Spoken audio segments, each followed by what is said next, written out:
న్యాయాధిపతుల గ్రంథము 3వ అధ్యాయం.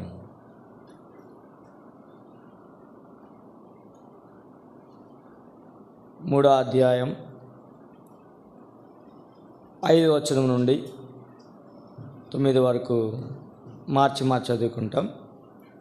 న్యాయాధిపతుల గ్రంథము 3వ అధ్యాయం 5వ వచనం నుండి 9 వరకు మార్చి చదువుకుంటాం. కాబట్టి ఇశ్రాయేలీలు, కానానీయులు, హిత్తీలు, అమోరీలు,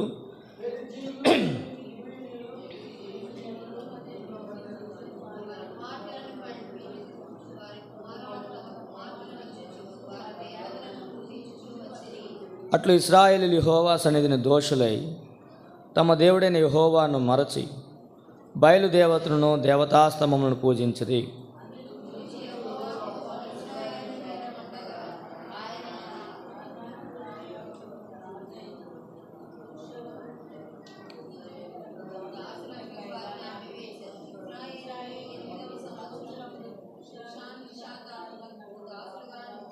ఇశ్రాయేలీయులు యెహోవాకు మొరపెట్టగా యెహోవా కాలేబు తమ్ముడైన కనజు యొక్క కుమారుడు ఒత్నీయేలును రక్షకునిగా ఇశ్రాయేలు కొరకు నియమించి వారిని రక్షించను.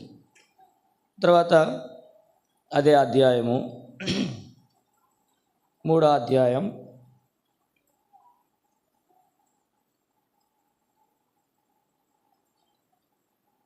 15వ వచనం చదువుకుంటాం. ఇశ్రాయేలీయులు యెహోవాకు మొరపెట్టగా బెన్యామీయుడైన గెరా కుమారుడు యెహూదను రక్షకుని వారి కొరకు యెహోవా నియమించును. అతడు ఎడమ చేతి పనివాడు. అతని చేతను ఇశ్రాయేలు మోయాబు రాజైన ఎగ్లోనుకు కప్పము పంపగా. తర్వాత 3వ అధ్యాయం 30వ వచనం అందరూ కలిసి చదువుకుందాం. అతని తర్వాత నాతు కుమారుడైన షమ్గరు న్యాయాధిపతిగా ఉండెను. అతడు ఫిలిస్తీన్లలో 600 మందిని మునుకోల కర్రతో హతము చేసెను. అతడును ఇశ్రాయేలును రక్షించు. నిర్గమాకాండము 15వ అధ్యాయం 11వ వచనం ఈ భాగం చదువుకుంటాం. నిర్గమాకాండం 15వ అధ్యాయం 11వ వచనం అందరం కలిసి చదువుకుందాం. పేజీ నంబరు పాత నిబంధనలో 57వ పేజీ. యెహోవా వేల్పులలో నీ వంటి వాడెవడు? పరిశుద్ధతను బట్టి నువ్వు మహనీయుడువు, స్తుతికీర్తనను బట్టి పూజ్యుడవు, అద్భుతములు చేయవాడువు, నీ వంటి వాడు ఎవడు? ప్రభు సహాయం కొరకు చిన్న ప్రార్థన చేసుకుంటాం.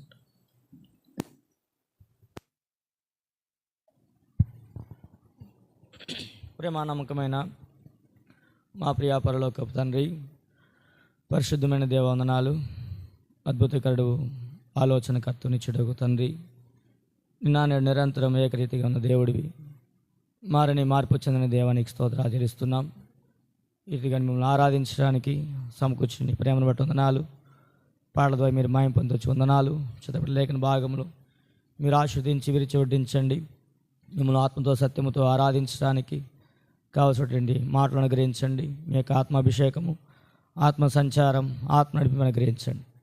అక్కడ ఏసు తప్ప మరెవరిని వారికి కనబడలేని మాట నెరవేర్చమని ప్రార్థన చేస్తున్నాం. తండ్రి, 5 చేపలు మీరు ఆస్వాదించి విరిచి వడ్డించినప్పుడు అనేక వేల మంది తృప్తిగా భుజించినారు. మేము చదివిన వచనములు కొన్ని వచనములైనా మీరు వాటిని దీవించిన ద్వారా మేము మిమ్మల్ని ఆరాధించే వారంగా, ఘనపరిచే వారంగా ఉన్నాం. దయగల తండ్రి, వచ్చండి బిడ్డపెట్టుదనాలు మీ చిత్తంలో ఉన్న ఏర్పాట్లో ఉన్న వారిని సకాలంలో క్షేమంగా నడిపించండి. నీటిని మహిమతో మీరు నింపండి. అయోగ్య నా పాత్ర ఎన్నిక లేని వాడిని నన్ను వాటి నీ మాటలు ఉంచండి. మీ చేతిలో ఉన్న కపని కోరుచున్నాను. దయగల తండ్రి, సమైతమైన జ్ఞానము, సమైతమైన మాటలు మీరు అనుగ్రహించమని కోరుకుంటూ యేసుప్రభు పరిశుద్ధమైన నామమున ప్రార్థించి వేడుచున్నాం తండ్రి, ఆమేన్.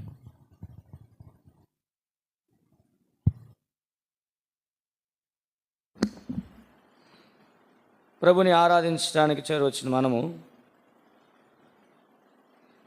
ఆయన మన జీవితంలో చేసేటి మేలులను బట్టి, ఉపకారములను బట్టి మనము ఆయన ఆరాధించబద్దులమై ఉన్నాం. ప్రతి ఆదివారం కూడా దేవుని యొక్క వాక్యమును మనం ఆధారం చేసుకొని మరి అనేక విధాలుగా ప్రభుని మనం ఆరాధించే వారంగా ఉంటాం.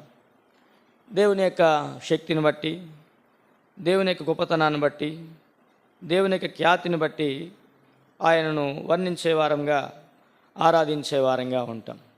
కనుక దేవుని ఆరాధించడం అనేది మన జీవితంలో ఎంతో క్షేమాన్ని ఇచ్చేదిగా ఉంటుంది. దేవుని ఆరాధించడం అనేది మన యొక్క ఆత్మీయ జీవితములకు ఎంతో మేలును సమకూర్చేదిగా ఉంటుంది. కాబట్టి దేవుని ఆరాధించుట, దేవునిని స్తుతించుట అనేది మన యొక్క జీవితంలో అనేకమైనటువంటి ఆశీర్వాదములను దేవుడు అనుగ్రహించేవాడిగా ఉంటాడు. దేవుని ఆరాధించడం ద్వారా ఆత్మీయ జీవితంలో అనేకమైనటువంటి ఉపకారాలు మనం పొందేవారంగా ఉంటాం. అందుకనే దావీదు భక్తుడు తన జీవితంలో 103వ కీర్తన 2 వచనాల్లో అంటూ ఉంటాడు, నా ప్రాణమా యెహోవాను సన్నతించుము, నా అంతరంగన సమస్తమా ఆయన పరిశుద్ధ నామమును సన్నతించుము, నా ప్రాణమా యెహోవాను సన్నతించుము, ఆయన చేసిన ఉపకారంలో దేనిని మరువకు. కనుక ఆయన ఉపకారాలను మనం మర్చిపోకుండా ఆయన ఆరాధించడం ద్వారా మన జీవితంలో ఎన్నో మేలు చేసేవాడిగా ఉంటాడు. కనుక ఆదికాండంలో ఒక మాట చదువుకుందాం. ఆదికాండము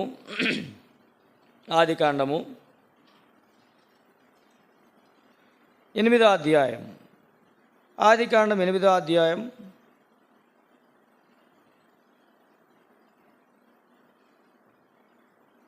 19-20 వచనాలు చదువుకుందాం. 19-20-21. ప్రతి జంతువును, ప్రాకు ప్రతి పురుగును, ప్రతి పిట్టయు, భూమి మీద సంచరించినవన్నీ వాటి వాటి జాతుల చొప్పున ఆ ఓడలో నుండి బయటికి వచ్చెను. అప్పుడు నోవాహు యెహోవాకు బలిపీఠం కట్టి పవిత్ర పశువులన్నిటిలోనూ పవిత్ర పక్షులన్నిటిలోనూ కొన్ని తీసుకొని ఆ పీఠం మీద దహన బలి అర్పించెను.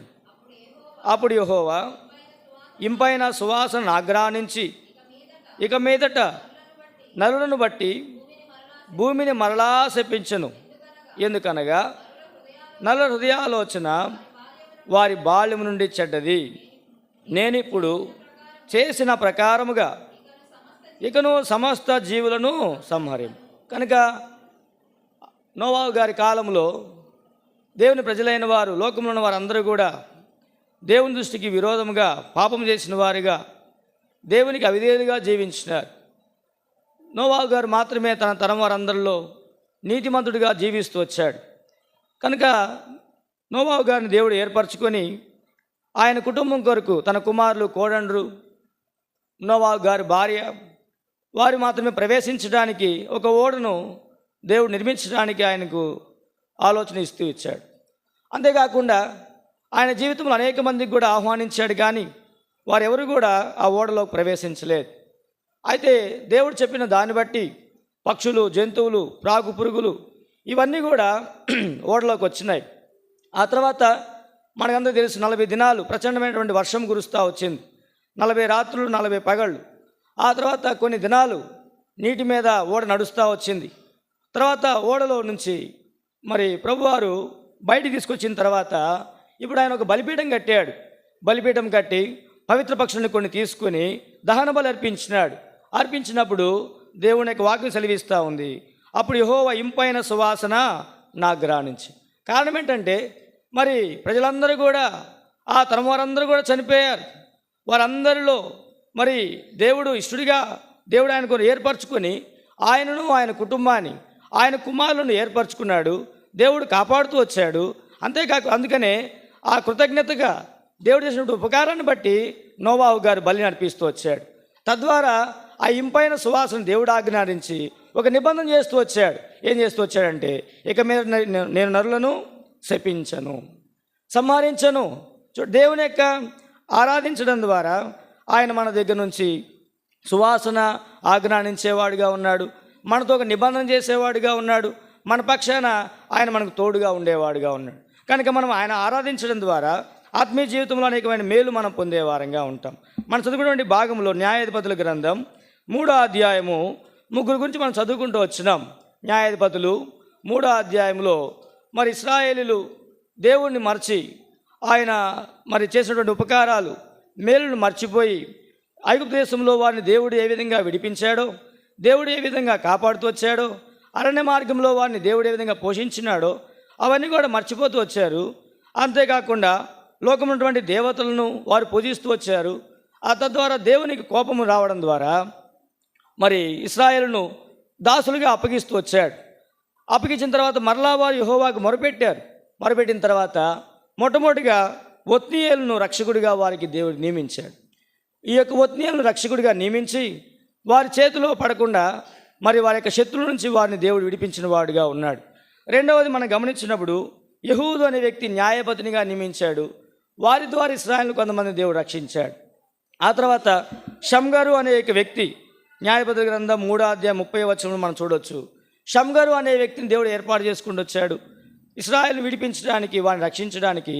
ప్రియమైన వాళ్ళరా, వారి యొక్క అపరాధములు, వారు దేవునికి దూరం అయిపోయి వారిని దేవుడు మరి విడిచిపెట్టకుండా వారు అప్పగించినప్పటికీ, దాసులుగా అప్పగించినప్పటికీ, మరలా మొరపెట్టినప్పుడు, ప్రార్థించినప్పుడు దేవుడు కనికరం కలిగిన వాడు దేవుడు కనుక వారిని విడిపించడానికి కొరకై, వారిని శత్రుజనులను విడిపించడానికి, రక్షించడానికి న్యాయాధిపతులను పంపిస్తూ వచ్చాడు.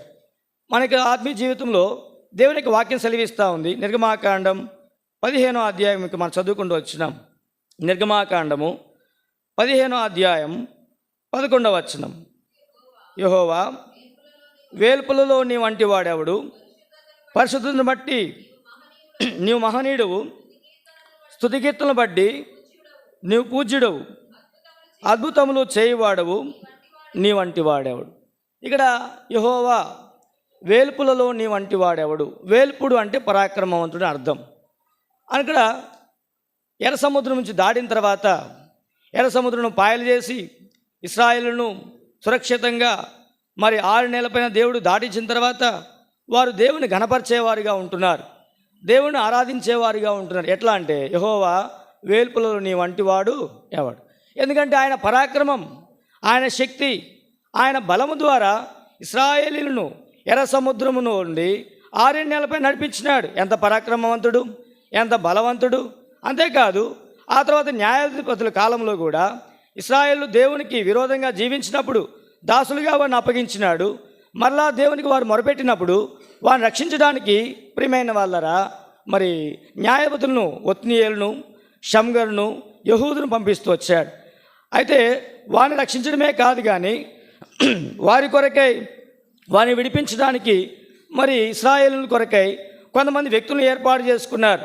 వారిని రక్షించడానికి ఎంతోమందికి హాని కలిగించారు, ఎంతోమందికి నష్టం కలిగించారు, ఎంతోమందిని మరి చంపివేస్తూ వచ్చారు. అయితే మన యొక్క ఆత్మీయ జీవితంలో ఇశ్రాయేలును రక్షించడమే కాదు కానీ మనల్ని కూడా దేవుడు రక్షించడానికి ఈ లోకానికి వస్తూ వచ్చాడు.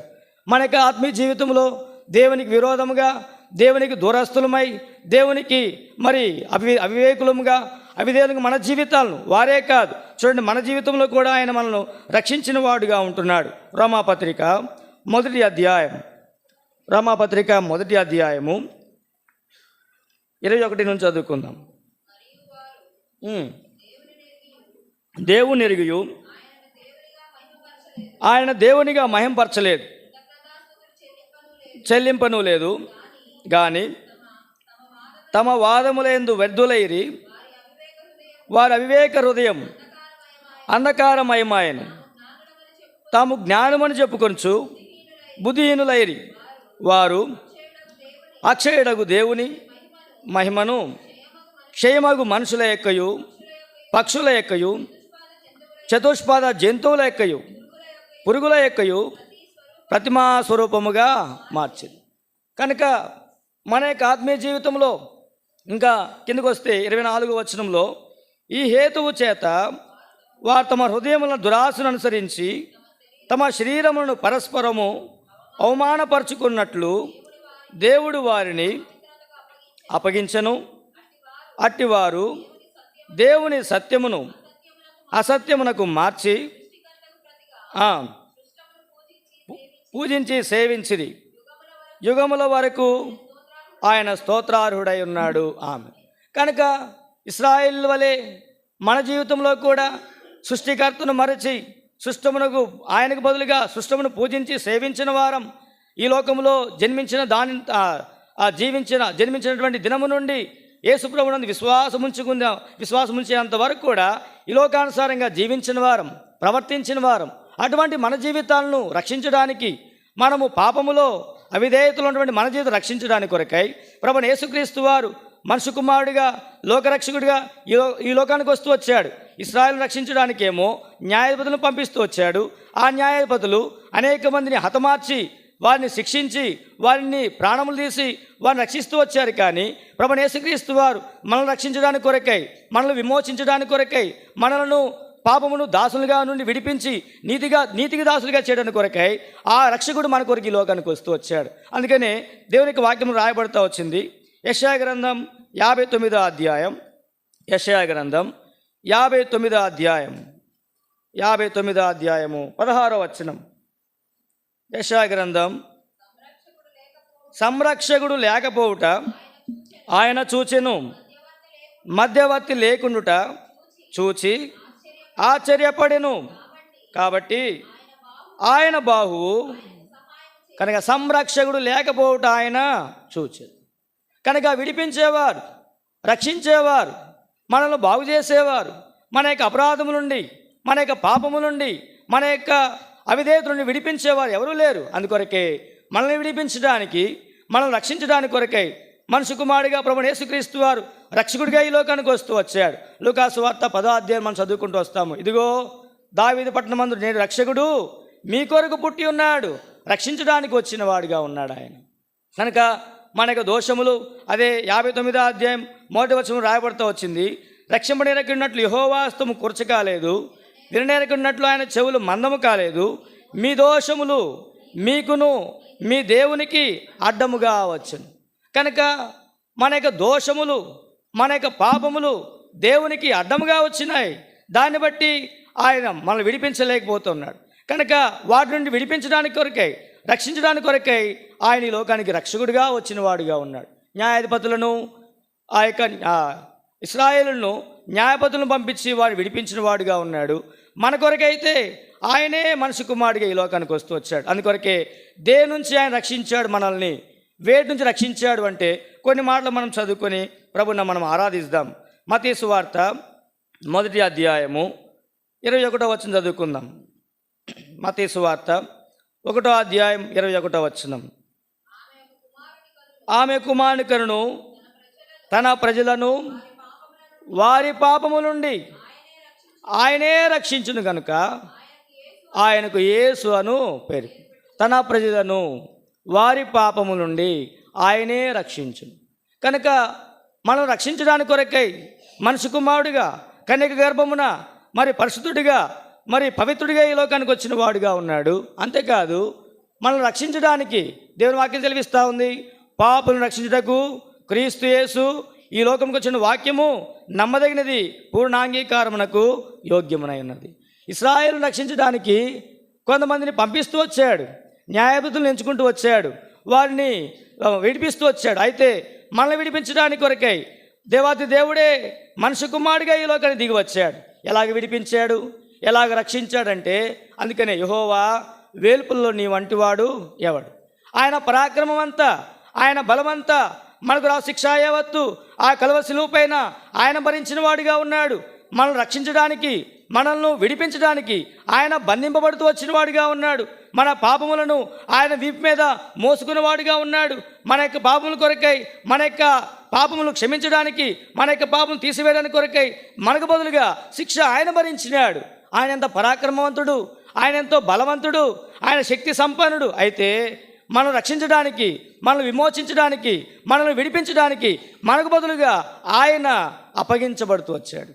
మనకు బదులుగా ఆయన కొరడా దెబ్బలు తింటూ వచ్చాడు. మనకు బదులుగా ఆయన ముళ్ళగీటం అనుభవిస్తూ వచ్చాడు. మనకు బదులుగా ఆయన చేతుల్లో మేకులు, కాళ్ళలో మేకులు భరిస్తూ వచ్చాడు. ప్రియమైన వాళ్ళరా, పాపం చేసింది మనం, పాపులము మనం. మన దోషములు, మన పాపములు దేవునికి అడ్డంగా ఉన్నాయి. వాటిని బట్టి రక్షించేవారు ఎవరు లేరు. దేని నుంచి రక్షించాలా? పాపము ద్వారా. దేవునికి వాక్య సెలవిస్తా ఉంది, మనకు తెలుసు కనుక నేను ముందుకు వెళ్తున్నాను. ఏలనగా పాపం వల్ల జీతము మరణం, దేవుని కృపావరం మన ప్రభువైన యేసుక్రీస్తునందు నిత్య జీవము. కనుక పాపం వల్ల మరణం ఉంది.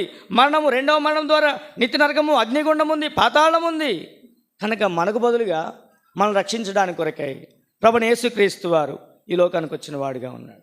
మనల్ని విడిపించడానికి ఆయన ఎంత పరాక్రమవంతుడు అంటే, ఆయన పరాక్రమం అంతా, ఎంత తన బలమంతా ఎక్కడ చూపించాడంటే, కలవరి శిలువలో నీ కొరకు నా కొరకై ఓర్చుకొని భరించి సహించి అవమానాన్ని నిర్లక్ష్యము సహించి, అంతేకాదు కొరడా దెబ్బలు, అంతేకాదు ఉమ్మి వేయబడుట, అంతేకాదు చేతుల్లో కాళ్ళలో మేకులు, తల మీద ముళ్ళకెరడము, అన్యాయ తీర్పును ఆయన భరిస్తూ వచ్చాడు. ఎందుకొరకంటే మనం రక్షించడానికి. ఇశ్రాయేలీయులు ఆయన పరాక్రమవంతుడు. ఎంత పరాక్రమవంతుడు అంటే ఇతరులను రక్షించాలంటే ఎవరికైనా హాని చేయాలి, ఎవరికైనా నష్టం చేయాలి. అయితే మనం రక్షించడానికి కొరకై యేసు ప్రభువారు సమస్తమును కూడా కోల్పోయాడు. ఆయనంత పరాక్రమవంతుడు, ఆయనంత బలవంతుడు. మనం రక్షించడానికి, మన యొక్క పాపములను విడిపించడానికి కొరకై ఆయన బంధించబడుతూ వచ్చాడు. ప్రియమైన వల్లరా, అందును బట్టి మనం ఆయన ఆరాధించాలి. ఈరోజు ఆయన బిడ్డలంగా చేయబడడం ద్వారా, ఆయన అంగీకరించడం ద్వారా, ఆయన రక్తంలో కడగబడడం ద్వారా శుద్ధులుగా చేయబడ్డాం, యోగ్యులుగా చేయబడ్డాం, ఆయన బిడ్డలుగా చేయబడ్డాం. ఒకప్పుడు సృష్టికర్తకు మరిచి సృష్టమును పూజించిన వారం, లోకములో అవిధేయతలో దోషముల చేత పాపముల చేత జీవించిన వారం. మనల్ని విడిపించడానికి సంరక్షకుడు లేడు. ఆయనే మనకు రక్షకుడిగా ఈ లోకానికి వచ్చాడు. పాపము నుండి మనల్ని రక్షిస్తూ వచ్చాడు. పాపమునకు దాసులుగా ఉన్నట్టు మనల్ని నీతికి దాసులుగా చేస్తూ వచ్చాడు. మొట్టమొదటిదిగా పాపం నుండి రక్షించిన వాడుగా ఉన్నాడు. రెండవది దేని నుంచి ఆయన రక్షించిన వాడుగా ఉంటున్నాడు. చూడండి, కీర్తన గ్రంథము 44వ అధ్యాయం 7వ వచనం. కీర్తనలు 44వ అధ్యాయం 7వ వచనం. రక్షించువాడవు నీవే, మమ్మల్ని దేశించు వారిని సిగ్గుపరచువాడవు నీవే, దినమెల్లా మేము. కనుక మన యొక్క ఆత్మీయ జీవితంలో పాపమును రక్షించిన వాడుగా ఉన్నాడు, పరిశుద్ధులుగా చేస్తూ వచ్చాడు. దేవుని యొక్క వాక్యం రాయబడతా ఉంది.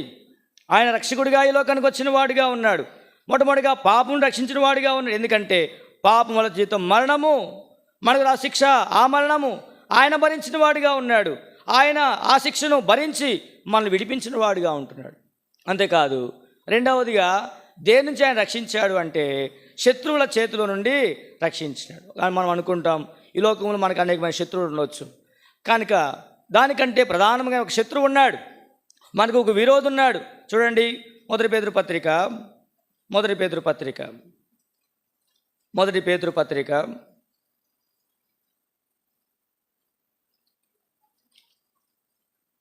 5వ అధ్యాయం 8వ వచనం.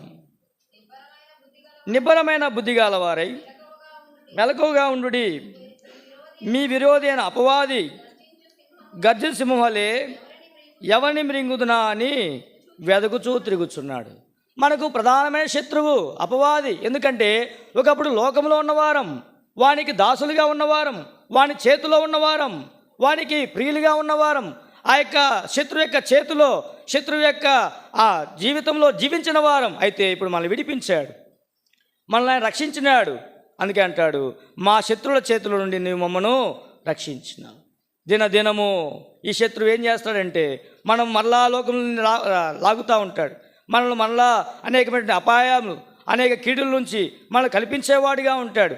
వాటన్నింటిలో నుంచి దేవుడు మనం రక్షించేవాడిగా ఉంటున్నాడు. కనుక లోకంలో శత్రువులు, బాహ్య సంబంధమైన శత్రువులు, ప్రాముఖ్యమైన శత్రువు సాతాను, వాని యొక్క చేతిలో నుండి, వాని యొక్క హస్తములో నుండి ప్రతి దినము ఆయన మనల్ని కాపాడుతున్నాడు, రక్షిస్తున్నాడు. అందును బట్టి మనం ప్రభువుని ఆరాధించాలి. అనేక పర్యాయాలు శత్రువు తీసుకొచ్చేటువంటి ఆ యొక్క అపాయములు, కీడులు, నష్టముల నుంచి దేవుడు తప్పించేవాడుగా, రక్షించేవాడుగా ఉంటున్నాడు. గత సంవత్సరం అంతా మన జీవితంలో రక్షించినాడు. నూతన సంవత్సరంలో ప్రవేశింపజేస్తూ వచ్చాడు. గత నెలంతా కాపాడుతూ వచ్చాడు. ఈ నెల మొదటి ఆదివారమున ప్రభుని ఆరాధించడానికి మనం సజీవ లెక్కలో ఉంచు వచ్చాడు. కనుక మొదటిగా పాపముని రక్షించిన వాడుగా ఉన్నాడు. అందుని బట్టి మనం ప్రభుని ఆరాధించాలి. రెండవది శత్రు చేతుల నుండి రక్షించిన వాడుగా ఉంటున్నాడు. దాన్ని బట్టి మనం ప్రభుని ఆరాధించాలి. మూడవది చూడండి, దేనికి రక్షించాడు ఆయన. కీర్తన గ్రంథము 34వ అధ్యాయం 6వ వచనం. కీర్తనలు 34:6. ఈ దీనుడు మొరపెట్టగా యెహోవా ఆలకించెను, అతని శ్రమలన్నిటిలో నుండి అతను రక్షించు. ఈ దీనుడు మొరపెట్టగా యెహోవా ఆలకించు, అతని శ్రమలన్నిటిలో నుండి అతను రక్షించు. ఈరోజు జీవిత యాత్రలో ఆయన విశ్వాసం ఉంచిన తర్వాత, ఆయన బిడ్డలంగా చేయబడిన తర్వాత, ఆయన పిల్లలుగా చేయబడిన తర్వాత ఎన్నో శ్రమలు, వ్యక్తిగతంగా, కుటుంబముగా, రకరకాల ఆర్థికపరమైనటువంటి, ఆరోగ్యపరమైనటువంటి అనేక శ్రమల్లో గుండా వెళ్తూ వస్తున్నాం.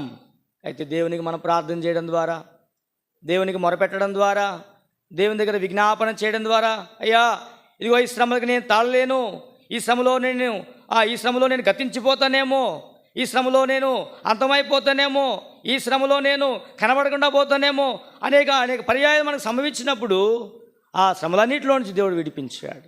అవును కదా? ఎన్ని శ్రమలు! రక్షించబడిన నాటి నుండి ఈ దినం వరకు మనం ఆలోచన చేస్తే మనకు వచ్చిన శ్రమలు ఎంత భయంకరమైన శ్రమలు.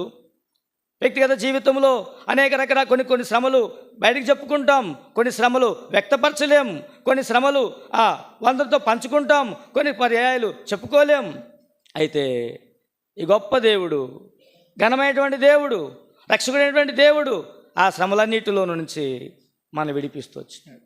దావీదు గారినే కాదు, నిన్ను నన్ను ఎన్ని శ్రమలు, ఎన్ని రకరకాల శ్రమలు, అనేక పర్యాయాలు కొన్ని అనుకుంటాం, నాకే రావాలా ఈ శ్రమలు, నాకే రావాలా, నా కుటుంబంలోనికి రావాలా, ఒకరి వెంట విడిచిపెడితే రకరకాల శ్రమలు, ఎన్నో శ్రమలు వస్తుంటాయి.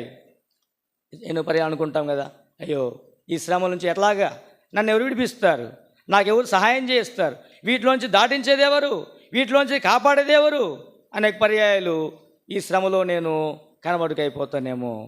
ఎన్ని పర్యాలు అనుకుంటామండి, ఎన్ని పర్యాయాలు ఆలోచన చేసుకుని ఉంటాం. గొప్ప శ్రమలు, తెగులు వచ్చినాయి. ఏ శ్రమ? 2020లో కరోనా వచ్చింది. ఎన్ని పర్యాయాలు, ఎంతమందో నా మటుకు నేను చెప్పగలను. మా ఇంట్లో మా అమ్మగారికి, నాన్నగారికి, నాకు ఒకేసారి వచ్చింది. నేను అనుకునేవాడిని ఇంక దీంట్లో నుంచి బయటికి రాలేము. మేమున్న ఊర్లో దాదాపు 30 మంది చనిపోయారు. ఎంతమంది? 30 మంది చనిపోయారు. ఆ కరోనా సమయమే కాదు, మనకు కనబడకుండా మన జీవితంలో ఎదురయ్యేటువంటి శ్రమలు, వ్యక్తిగతంగా కొన్ని పర్యాయాలు, వ్యక్తిగత జీవితం ఎదురయ్యేటువంటి శ్రమలు అనేకమైనగా ఉంటాయి. అయితే దేవుడు ఆ శ్రమలన్నిటిలో నుంచి విడిపించి, గత సంవత్సరం అంతా ఎన్ని శ్రమల నుంచి విడిపించినాడో, ఎన్ని శ్రమల నుంచి కాపాడుతూ వచ్చాడో ప్రియమైన వాళ్ళరా. కనుక మన యొక్క ఆత్మీయ జీవితంలో శ్రమలో నుంచి రక్షించేటువంటి దేవుడు, అందును బట్టి మనం ప్రభువుని ఆరాధించాలి. తర్వాత ఆయన దేనిని రక్షించేవాడిగా ఉన్నాడు చూడండి. యెషయా గ్రంథం 63వ అధ్యాయం 9వ వచనం. యెషయా గ్రంథము 63వ అధ్యాయము 9వ వచనం. వారి యావత్ బాధలో ఆయన బాధనుందెను, ఆయన సన్నిధి దూత వారిని రక్షించెను, ప్రేమ చేతను తాలిమి చేతను వారిని విమోచి. కాబట్టి ఇక్కడ అంటాడు, వారి యావత్ బాధలో ఆయన బాధనుంది, ఏం చేసినాడంట? ఆయన సన్నిధి దూత వారిని రక్షించి. కనుక మన యొక్క జీవితంలో దేని నుంచి రక్షించాడయ్యా అంటే బాధల నుంచి. ఎన్ని బాధలు ఉన్నాయంట చూడండి. ఏబు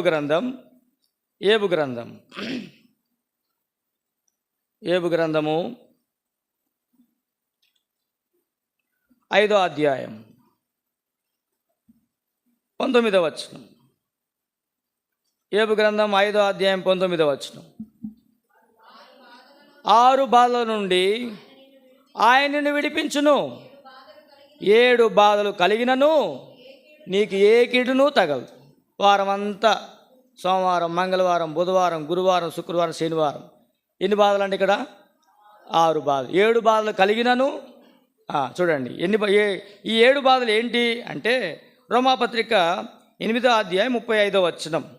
రోమాపత్రిక 8వ అధ్యాయం 35వ వచనం.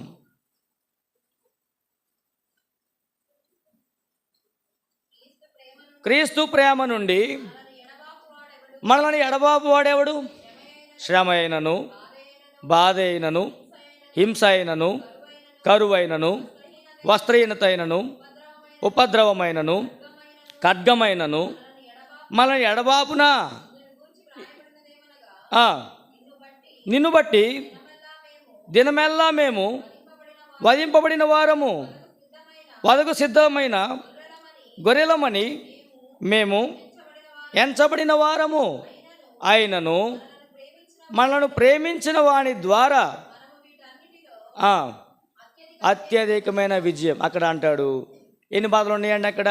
శ్రమ, తర్వాత బాధ, తర్వాత హింస, తర్వాత కరువు, తర్వాత వస్త్రహీనత, తర్వాత ఉపద్రవం, తర్వాత 7 బాధలు.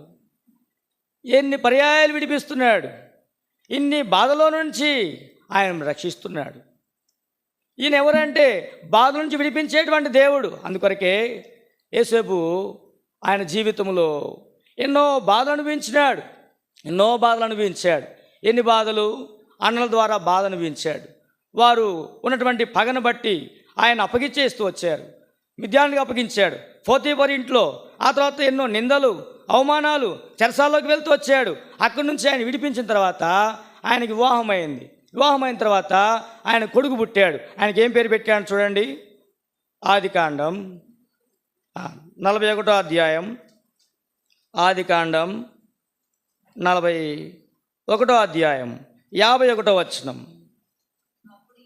అప్పుడు యోసేపు, దేవుడు నా సమస్త బాధను నా తండ్రి ఇంటి వారందరినీ మర్చిపోవునట్లు చేసినని చెప్పి తన జ్యేష్ఠ కుమారునికి మనష్షే అను పేరు పెట్టెను. తరువాత అతడు, నాకు బాధ కలిగిన దేశమందు దేవుడు నన్ను అభివృద్ధి పొందించని చెప్పి రెండవ వానికి. కనుక ఈ దేవుడు ఎలాంటి వాడంటే బాధలన్నింటిని కూడా ఏం చేసేవాడు? మర్చిపోయే విధంగా చేసేవాడు, బాధలోంచి విడిపించేవాడు. అందుకని ఆయన పాటపడుతూ వచ్చాడు. బాధలలో ఉన్న నన్ను విడిపించి నావు దేవా, బాధలలో ఉన్న నన్ను విడిపించి నావు దేవా, బాధగలిగిన దేశమందు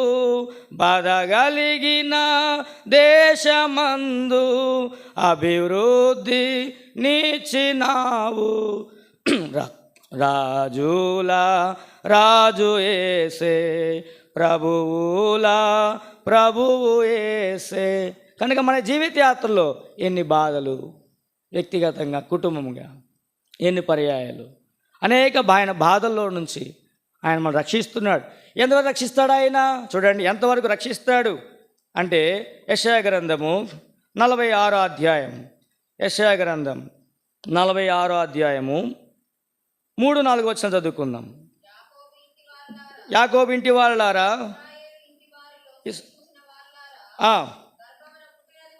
గర్భమున పుట్టిన మొదలుకొని నా చేత భరింపబడిన వాళ్ళారా మొదలుకొని నా మాట ఆలకించుడి. ముదిమి వచ్చు వరకు నిన్ను ఎత్తుకొని వాడను నేనే.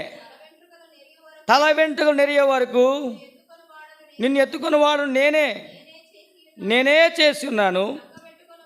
శంఖ పెట్టుకుని వాడను నేనే, నిన్ను ఎత్తుకొనుచు. ఎంతవరకు అండి? ముదిమి వచ్చే వరకు. ఎవరుంటారు మనతో? ఎంతవరకు ఉంటారు మనతో ఎవరైనా? తల వెంట్రుకు నెరిగే వరకు, ముదిమి వచ్చే వరకు ఎత్తుకునేవాడు ఆయన, రక్షించేటువంటి వాడు ఆయన. కనుక ఇంతవరకు రక్షించాడు, ఇంతవరకు విడిపించాడు, ఇంతవరకు ఎత్తుకొనిచున్నాడు. పిల్లల్ని మనము ఎప్పుడు ఎత్తుకుంటామండి?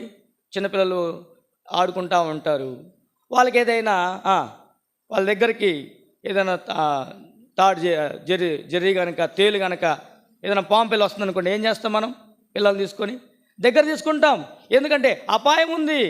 ఈ దేవుడు జీవితయాత్రలో ఎన్ని పర్యాయాలు ఆయన ఎత్తుకొని రక్షిస్తున్నాడు. ఆదరించేవాడుగా, రక్షించేవాడుగా ఉన్నాడు. కనుక మన యొక్క జీవితంలో ఇశ్రాయేలు విడిపించడానికి, రక్షించడానికి న్యాయాధిపతులను ఏర్పాటు చేసుకుంటూ వచ్చాడు. కానీ మనల్ని రక్షించడానికి, మనల్ని విడిపించడానికి ఆయనే రక్షకుడిగా ఈ లోకానికి వచ్చాడు.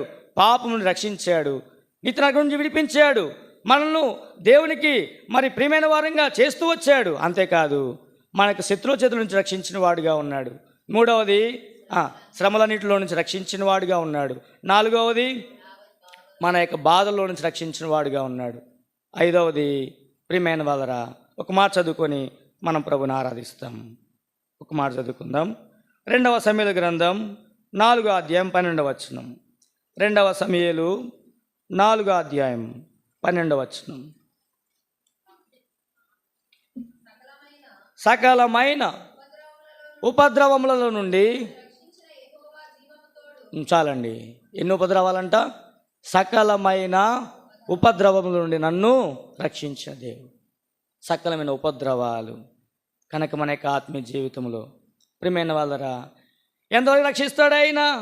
ఈ దినం వరకైనా, ఈ సంవత్సరం వరకైనా అంటే ముదిమి వచ్చు వరకు, తల వెంట్రుకు నెరయ వరకు. ప్రియా సౌరుడా, నువ్వే బాధలో ఉన్నావో, ఏ చింతలో ఉన్నావో, ఏ విచారంలో ఉన్నావో, ఏ శ్రమలో ఉన్నావో, నన్ను రక్షించేది ఎవరు అనుకుంటున్నావేమో, ఈ దేవుడు నేను రక్షించడానికి సమర్థుడు. ఈ దేవుడు నిన్ను విడిపించడానికి సమర్థుడు.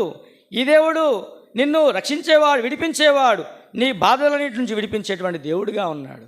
అందును బట్టి మనం ప్రభుని ఆరాధించాలి. కనుక నీ కొరకు, నా కొరకు కలవసరిలో అప్పగించబడ్డాడు. మన కొరకై వ్యాధి అనుగ్రహించ ఎలాగ చేపడ్డాడంట? మన పాపను విడిపించడానికంటే. యెషయా గ్రంథము 53వ అధ్యాయం చూడండి. యెషయా గ్రంథం 53వ అధ్యాయం 53వ అధ్యాయం 3 నుంచి చదువుకుందాం. ఆయను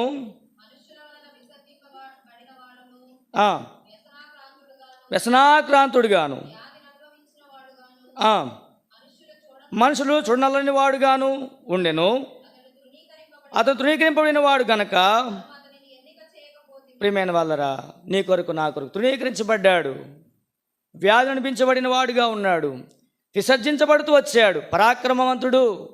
న్యాయాధిపతులు వాణ్ణి శత్రువులను చంపి ఇశ్రాయేలును రక్షించాడు. అయితే ఈ దేవుడు, ఈ పరాక్రమవంతుడు నీ కొరకు, నా కొరకై అప్పగించబడుతూ వచ్చాడు. మన స్థితిలో మనం పొందవలసిన స్థితిని, మనము రావాల్సిన శిక్షను ఆయన భరించి మనం విడిపించిన వాడుగా ఉంటున్నాడు.